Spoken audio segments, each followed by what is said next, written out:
Bonjour et bienvenue dans cette vidéo. J'ai souhaité vous présenter un objet que j'ai acheté récemment. C'est un petit volet africain qui vient du pays Dogon.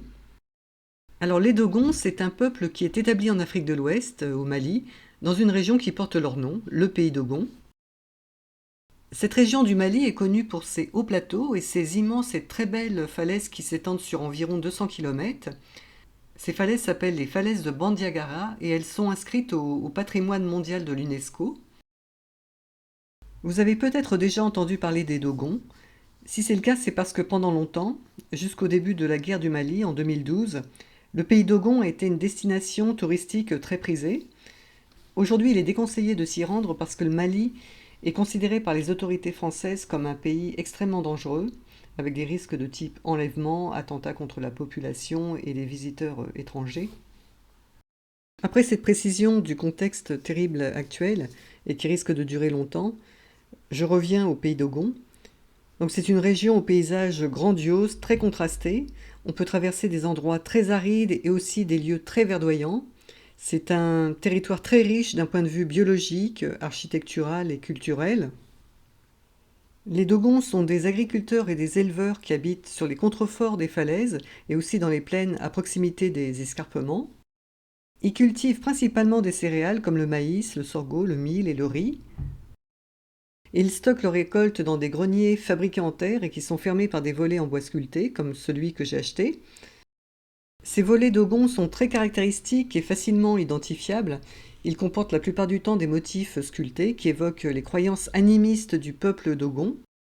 Alors l'animisme, c'est l'idée que tout est pourvu d'un esprit, les êtres vivants comme les choses. Les sculptures représentent aussi la cosmogonie Dogon. La cosmogonie, c'est l'explication de la jeunesse du monde par certains peuples, avec ses divinités, ses symboles.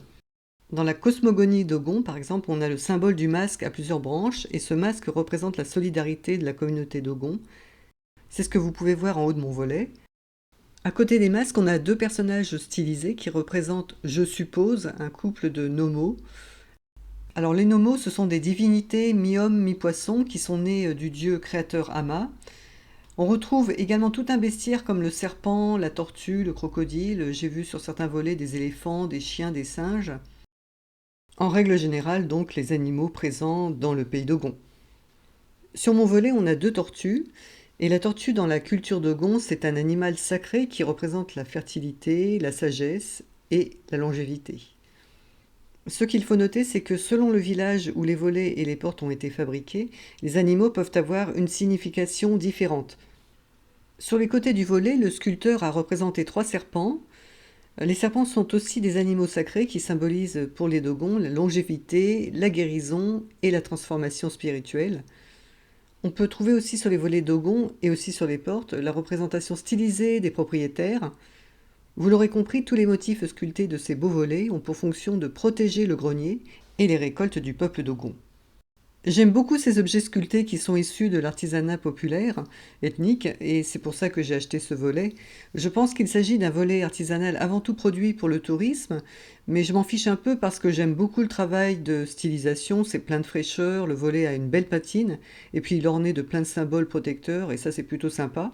Ça reste un objet mystérieux parce que je ne sais pas qui l'a fait et à quelle époque. Une dernière chose, enfin, il faut savoir que l'artisanat africain créé à destination des touristes n'est pas né au XXe siècle avec l'essor du tourisme de masse, comme on pourrait l'imaginer, mais bien avant, très certainement à partir de la Renaissance, du fait de l'expansion des échanges commerciaux entre l'Europe et l'Afrique. Voilà, cette petite présentation s'achève. Si vous voulez en savoir plus sur cette culture très riche, malheureusement pas accessible pour le moment, vous pourrez consulter les sources dont j'ai mis les liens en description. À très bientôt.